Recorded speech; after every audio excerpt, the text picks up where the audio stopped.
ನಮಸ್ಕಾರ ಪ್ರೀತಿಯ ವೀಕ್ಷಕರಿಗೆಲ್ಲ ಈಶ್ವರಿ ಕುಕಿಂಗ್ ಚಾನಲ್ಗೆ ಎಲ್ರಿಗೂ ಸ್ವಾಗತ.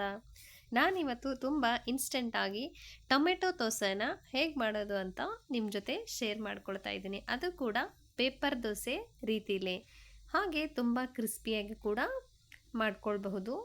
ಮಾಡೋದಕ್ಕೆ ತುಂಬ ಟೈಮ್ ಏನೂ ಬೇಕಾಗಲ್ಲ. ಎಲ್ಲ ಇಂಗ್ರೀಡಿಯೆಂಟ್ಸ್ ರೆಡಿ ಇದ್ದರೆ 10 ರಿಂದ 15 ನಿಮಿಷದಲ್ಲಿ ದೋಸೆ ಮತ್ತು ಚಟ್ನಿ ಎರಡು ರೆಸಿಪಿನ ನಿಮ್ಮ ಜೊತೆ ಶೇರ್ ಮಾಡ್ಕೊಳ್ತಾ ಇದ್ದೀನಿ. ಬನ್ನಿ ಹಾಗಾದರೆ ಹೇಗೆ ಮಾಡೋದು ಅಂತ ನೋಡೋಣ.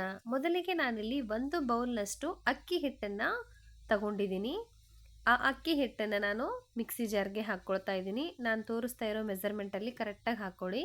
ಇದು ಅರ್ಧ ಬೌಲ್ನಷ್ಟು ಕಡಲೆ ಹಿಟ್ಟು, ಬಜ್ಜಿ ಬೋಂಡ ಮಾಡ್ತೀವಲ್ಲ ಅದು ಕಡಲೆ ಹಿಟ್ಟು, ಹಾಗೆಯೇ 2 ಸ್ಪೂನಷ್ಟು ಗೋಧಿ ಹಿಟ್ಟು, ನಂತರ ಅರ್ಧ ಬೌಲ್ನಷ್ಟು ಮೊಸರನ್ನು ನಾನು ಬಳಸ್ಕೊಂಡು ದೋಸೆ ರೆಡಿ ಮಾಡ್ತಾ ಇದ್ದೀನಿ.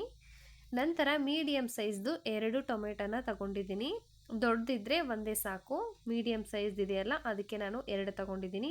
ಇದು 4 ರಿಂದ 5 ಬ್ಯಾಡಗಿ ಮೆಣಸಿನ್ಕಾಯಿನ 10 ರಿಂದ 15 ನಿಮಿಷ ಬಿಸಿನೀರಲ್ಲಿ ನೆನೆಸ್ಲಿಕ್ಕಿಟ್ಟಿದ್ದೆ, ಅದನ್ನು ಕೂಡ ಹಾಕ್ಕೊಳ್ತಾ ಇದ್ದೀನಿ.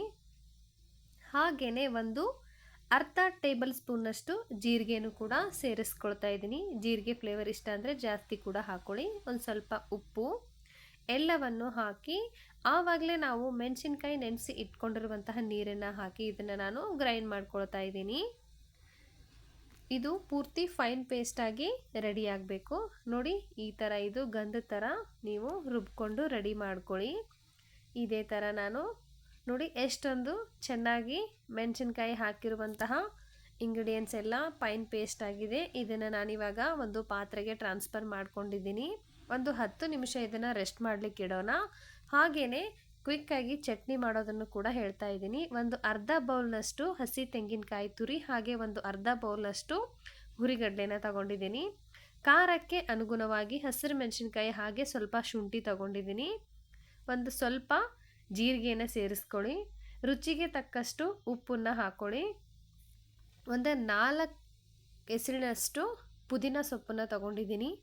ಹಾಗೆಯೇ 1 ಗರಿಯಷ್ಟು ಕರಿಬೇವಿನ ಸೊಪ್ಪು, ಸ್ವಲ್ಪ ಹುಣಸೆಹಣ್ಣು ಎಲ್ಲವನ್ನು ಹಾಕಿ ಸ್ವಲ್ಪ ನೀರನ್ನು ಮಿಕ್ಸ್ ಮಾಡಿಕೊಂಡು ಇದನ್ನು ನಾನು ಗ್ರೈಂಡ್ ಮಾಡ್ಕೊಂಡು ಬರ್ತಾ ಇದ್ದೀನಿ. ನೋಡಿ ಫೈನ್ ಪೇಸ್ಟಾಗಿ ಇದನ್ನು ಕೂಡ ರೆಡಿ ಮಾಡಿದ್ದೀನಿ. ಕ್ವಿಕ್ಕಾಗಿ ಸಿಂಪಲ್ಲಾಗಿ ಚಟ್ನಿ ಅಂತೂ ರೆಡಿ ಆಯಿತು. ಇವಾಗ ಇದನ್ನು ಇನ್ನೊಂದು ಪಾತ್ರೆಗೆ ನಾನು ಟ್ರಾನ್ಸ್ಫರ್ ಮಾಡ್ಕೊಳ್ತಾ ಇದ್ದೀನಿ.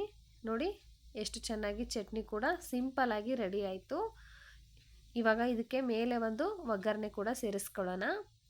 ಒಗ್ಗರಣೆಗೆ ಜೀರಿಗೆ, ಸಾಸಿವೆ, ಮೆಣಸಿನ್ಕಾಯಿ ಹಾಗೆ ಕರಿಬೇವಿನ ಸೊಪ್ಪನ್ನು ಬಳಸ್ಕೊಂಡಿದ್ದೀನಿ. ನಿಮಗೆ ಇಷ್ಟ ಇದೆ ಅನ್ನೋದಾದರೆ ಇದಕ್ಕೆ ಉದ್ದಿನಬೇಳೆ, ಕಡಲೆಬೇಳೆ ಎಲ್ಲವನ್ನು ಸೇರಿಸ್ಕೊಳ್ಳಿ. ಇವಾಗ ದೋಸೆ ಮಾಡ್ಕೊಳ್ಳೋಣ. ದೋಸೆ ತವೆ ಅಂತೂ ಚೆನ್ನಾಗಿ ಬಿಸಿಯಾಗಿದೆ.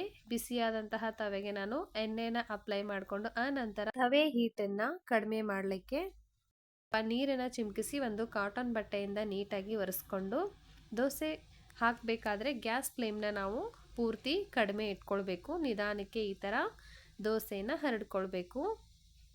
ಪ್ರತಿಯೊಂದು ದೋಸೆ ಮಾಡಬೇಕಾದ್ರೆ ನೀವು ಹಂಚಿಗೆ ಸ್ವಲ್ಪ ನೀರನ್ನು ಚಿಮುಕಿಸ್ಕೊಂಡು ದೋಸೆನ ಹಾಕೋದ್ರಿಂದ ದೋಸೆ ಚೆನ್ನಾಗಿ ಬರುತ್ತೆ, ಸ್ವಲ್ಪನೂ ಕಟ್ಟಾಗಲ್ಲ.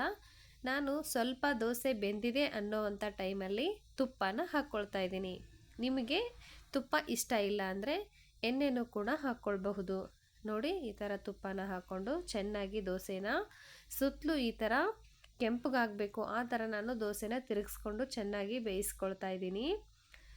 ದೋಸೆ ಅಂತೂ 100% ಪೇಪರ್ ದೋಸೆ ಥರನೇ ನಾರ್ಮಲ್ ನೀವು ಅಕ್ಕಿ ರುಬ್ಬಿ ಮಾಡ್ತಿರಲ್ಲ ಅದೇ ಥರನೇ ರೆಡಿಯಾಗಿರುತ್ತೆ. ಮತ್ತು ಒಂದ್ಸರಿ ನೀವು ಮಾಡಿದ್ರೆ ಪದೇ ಪದೇ ಮಾಡಬೇಕು ಅಂತ ಅನಿಸುತ್ತೆ, ಅಷ್ಟೊಂದು ಟೇಸ್ಟಿಯಾಗಿ ಅದ್ಭುತವಾಗಿ ದೋಸೆ ರೆಡಿ ಆಗುತ್ತೆ. ಈ ಥರ ಸುತ್ತಲೂ ದೋಸೆನ ಬೇಯಿಸ್ಕೊಳ್ಳೋದ್ರಿಂದ ಗರಿಗರಿಯಾಗಿ ಸಖತ್ತಾಗಿ ದೋಸೆ ರೆಡಿ ಆಗುತ್ತೆ. ನೋಡಿ ಸೇಮ್ ನೀವು ಹೋಟ್ಲಲ್ಲಿ ದೋಸೆ ಆರ್ಡರ್ ಮಾಡಿದಾಗ ಹೇಗೆ ಬರುತ್ತೋ ಅದೇ ಥರ ದೋಸೆನೂ ಕೂಡ ರೆಡಿಯಾಗಿದೆ. ನೋಡಿ ಎಷ್ಟೊಂದು ಅದ್ಭುತವಾಗಿ ದೋಸೆ ಕೂಡ ಸಿದ್ಧ ಆಗಿದೆ. ಚಟ್ನಿನೂ ಕೂಡ ರೆಡಿಯಾಗಿದೆ. ತುಂಬ ಗರಿಗರಿಯಾಗಿ ಟೇಸ್ಟಿಯಾಗಿ ಕ್ವಿಕ್ಕಾಗಿ ಕೂಡ ನೀವು ದೋಸೆನ ರೆಡಿ ಮಾಡ್ಕೊಳ್ಬಹುದು. ಇದನ್ನು ಬೆಳಗಿನ ತಿಂಡಿಗಾದ್ರೂ ನೀವು ಮಾಡ್ಕೊಳ್ಬಹುದು ಅಥವಾ ರಾತ್ರಿ ಊಟಕ್ಕಾದ್ರೂ ಕೂಡ ಮಾಡ್ಕೊಳ್ಬಹುದು. ತುಂಬ ಬೇಗ ಮಾಡುವಂತಹ ರೆಸಿಪಿ ಇದಾಗಿದೆ. ಎಲ್ಲರೂ ಕೂಡ ಒಂದ್ಸರಿ ಟ್ರೈ ಮಾಡಿ, ಹಾಗೆ ಹೇಗೆ ಬಂದಿದೆ ಅಂತ ಕಮೆಂಟ್ ಬಾಕ್ಸಲ್ಲಿ ತಿಳಿಸಿ. ಇನ್ನು ಹೊಸ ರೆಸಿಪಿಗಳಿಗಾಗಿ ಈಶ್ವರಿ ಕುಕ್ಕಿಂಗ್ ಚಾನಲ್ನ ಯಾರ್ಯಾರು ಸಬ್ಸ್ಕ್ರೈಬ್ ಮಾಡ್ಕೊಂಡಿಲ್ಲೋ ಪ್ಲೀಸ್ ಸಬ್ಸ್ಕ್ರೈಬ್ ಮಾಡ್ಕೊಳ್ಳಿ. ಹಾಗೆ ನಿಮ್ಮ ಫ್ರೆಂಡ್ಸ್ ಫ್ಯಾಮಿಲಿಗೆ ಶೇರ್ ಮಾಡಿ ಅಂತ ನಾನು ರಿಕ್ವೆಸ್ಟ್ ಮಾಡ್ಕೊಳ್ತಾ ಇದ್ದೀನಿ. ನೋಡಿ, ನೀವೇ ನೋಡ್ತಾ ಇದ್ರಲ್ಲ ಎಷ್ಟೊಂದು ಅದ್ಭುತವಾಗಿ ರುಚಿಯಾಗಿ ದೋಸೆ ಅಂತೂ ಸಿದ್ಧ ಆಗಿದೆ. ನಾನು ಕೂಡ ಟೇಸ್ಟ್ ಮಾಡ್ತೀನಿ. ನೀವು ಕೂಡ ಟ್ರೈ ಮಾಡಿ, ಟೇಸ್ಟ್ ಮಾಡಿ ಹೇಗೆ ಬಂದಿದೆ ಅಂತ ಕಮೆಂಟ್ ಬಾಕ್ಸಲ್ಲಿ ತಿಳಿಸಿ. Thank you for watching. Take care. Bye bye.